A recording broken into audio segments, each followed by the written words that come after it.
After the Declaration of Independence in 1776, the 13 colonies needed a form of government separate from Britain.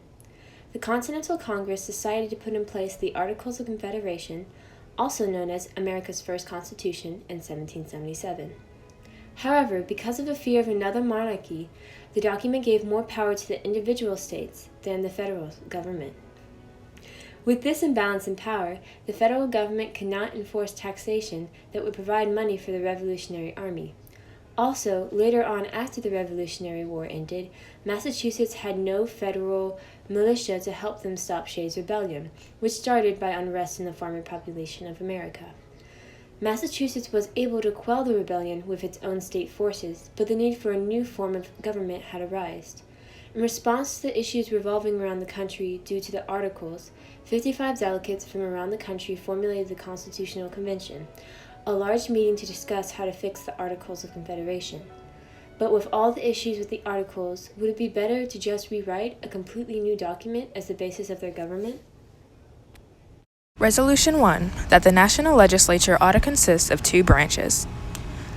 Resolution 2, that the members of the first branch of the national legislature ought to be elected by the people of the several states every few years. Resolution 3 is that the members of the second branch of the national legislature ought to be elected by those of the first, out of a proper number of persons nominated by the individual legislatures. Resolution 4 is that therefore the rights of suffrage in the national legislature ought to be proportioned to the quotas of contribution, or to the number of free people living in the state, as the one or the other rule may seem best in different cases. Resolution 5 is resolved that each branch ought to possess the right of originating acts.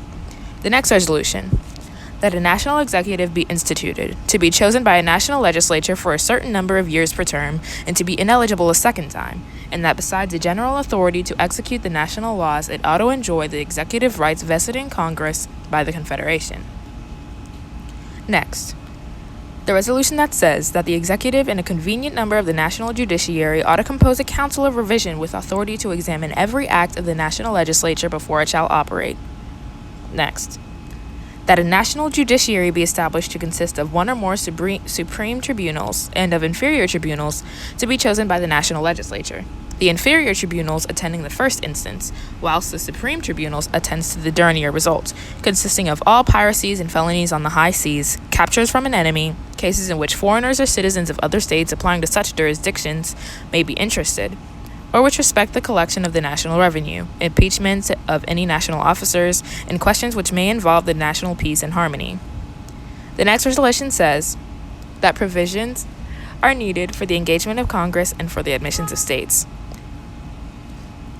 The next resolution says that the legislative, executive, and judiciary powers within the several states ought to be bound by oath to support the Articles of the Union.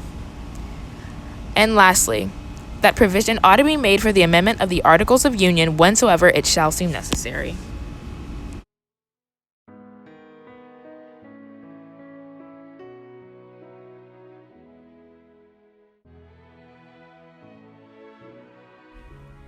The purpose of the national government should be to make and enforce laws the state cannot handle themselves. The legislature should be composed of 2 sections, members of the first elected by the people, and members of the second elected by the first. Representatives for this legislature per state are decided by population and influence as to make due process of law equal. The executive branch officials would be elected for 1 term at a time. One judicial power is the Supreme Court. It would evaluate laws before they are passed to verify their constitutionality. They would also solve cases presented by the nation like high felonies and foreign matters. Inferior courts should deal with less complicated cases. All the states should have a republic government in their own territory. Executives and judiciaries should form a revisory council that examines laws and has the ability to reject them. The decisions the government makes should be based on the grants of the Articles of Confederation. Whatever this convention decides upon today will be given to the people for judgment. Whatever gets passed on can be amended in the future. What about the representation of smaller states? Would it not be better to keep a unicameral legislature and give each state 1 vote in the national legislature to keep the representation equal?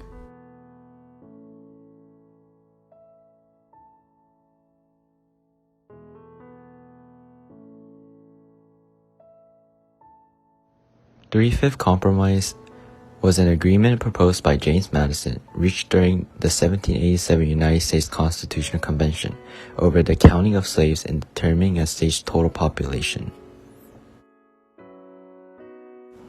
Delegates from small and large states gathered to discuss the issue of the apportionment of legislative representation at the Constitutional Convention in 1873. Any delegates have any ideas to propose? I think that representation for each colony should be based on its population or its wealth. I disagree. It is unfair to the states with smaller populations. I believe that equal representation for each state in Congress would be fair to all states. I think there should be something done about the tax and land issue. What do you mean? Is there something wrong with it? I mean, people are like depreciating the value of their land in order to lower their taxes. It seems important enough to where I would encourage you to address it. That's a good point, but how would we address that? I've got it. Instead of using the value of the land to determine the taxes, why don't we just use the population of the state? Like, just think about it. Wait, that's actually not a bad idea. You might be onto something, actually. Wait, the population of the state? What about the slaves and the free blacks? Well, I mean, it's pretty clear they should not be accounted for. Huh? What do you mean? Of course they should be. If we count the number of slaves in the state, that will increase our number of population, which will help us have equal amount of power at a political level. Well then, how about this? For free blacks, they can be counted as a whole person each. And as for the slaves, you can make it so only a certain ratio of slaves are accounted for. Now the ratio, I'm not too sure about. I was thinking about 2 to 1, or perhaps 4 to 1 would suffice for the portion of the slaves, in my opinion. 2 to 1? I don't know about that. What about 4 to 3? 4 to 3? That's preposterous.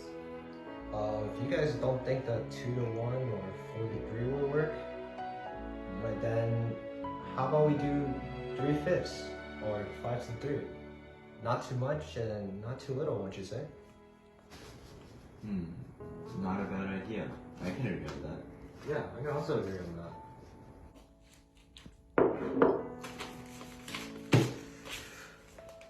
Alright, Mr. Madison.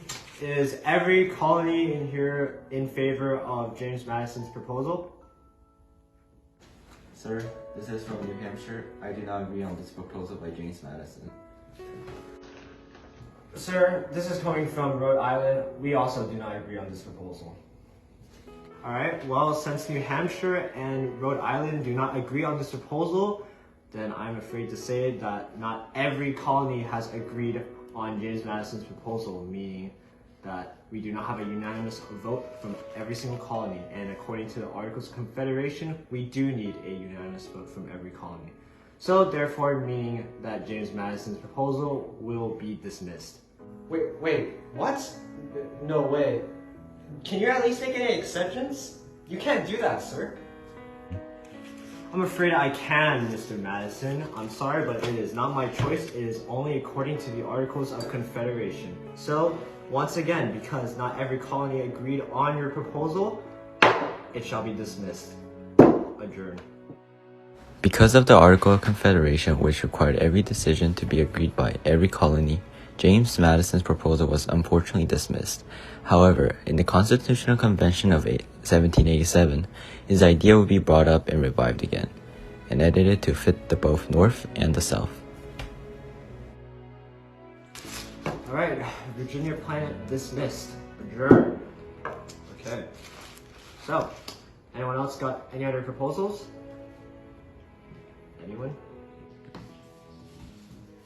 I have a proposal, sir. This is coming from the colony of Pennsylvania. I am bringing back James Madison's proposal regarding using the population of the state to determine the amount of taxes for each colony. We will only take 3/5 of the slave population to be included in the total population. If we do this, then the southern states will be able to have enough power and have more representatives. This will allow the South to have enough power to help in our government, while still allowing the North to have pretty much amount of equal power as the South. I agree. We should definitely have that proposal in place so that we have more political power and more representative seats. Well then, if they really don't have any more power than we do, then I agree with this. Alright, does everyone approve the 3/5 compromise being proposed by James Wilson? I agree, sir. I agree, sir. According to the Articles of Confederation, every single colony must unanimously agree to any proposal, and since every colony has agreed to 3/5 compromise, it will be officially added to the Constitution. Adjourned. After a few changes and long debates over the 3/5 compromise, initially proposed by James Madison, an agreement between both the North and the South was finally reached, and the 3/5 compromise was finally added to the Constitution.